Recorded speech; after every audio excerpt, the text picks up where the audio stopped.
So I'm gonna jump into the app and show you how to measure rice that is cooked here. So to measure this rice, the first thing you need to do is grab a bowl, chuck it on the scale, turn the scale on. Now, if that scale already has food in it, you can put some food in there, just press the tear button or the on button, and that'll reset the tracking. Next thing you're gonna do is just grab the rice, chuck in the bowl, and you're gonna read out how much it is. So here it's 370 grams. Then you're gonna dive into the app and track it as a cooked value. So to track that cooked rice, what you do is go add food and basmati rice, and what you can see in brackets is it says cooked. Now that's the important thing that has to be contained when you measure something that's that you're trying to measure cooked, so it has a correct value. So for here, click in, 1 gram is selected. So I had 370 and I press the tick button. It's easy as that, that's now tracked.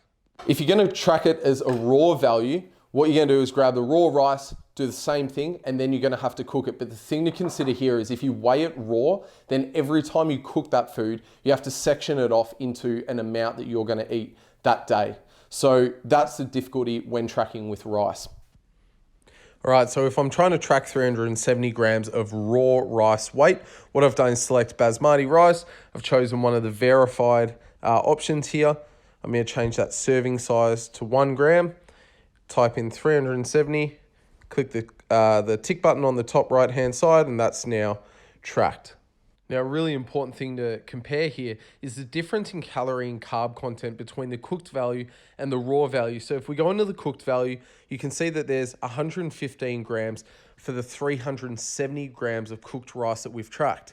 For the 370 grams of raw rice that we've tracked, it has 312 grams. So it's basically got double, or just a bit over double, the amount of carbs in the raw version than in the cooked version. And this is a really important consideration and a factor that most people miss initially when they start tracking macros. All right, so the next point we're going to go into is protein. So what I have here is a beef mince packet. What I do with my protein is usually cook it and then measure it cooked. Now, what you have here is a barcode. So a lot of these barcodes are going to reference different food products in MyFitnessPal. So what you do is you scan the barcode, and I'm going to show you how you would scan the barcode in the app now. So to scan a food's barcode, you go into your app, you press add food. Up the top right-hand side, you'll see a barcode symbol. You're going to click that and point that towards the barcode of the food that you want to track. And then measure it after you've cooked it based on the quantity.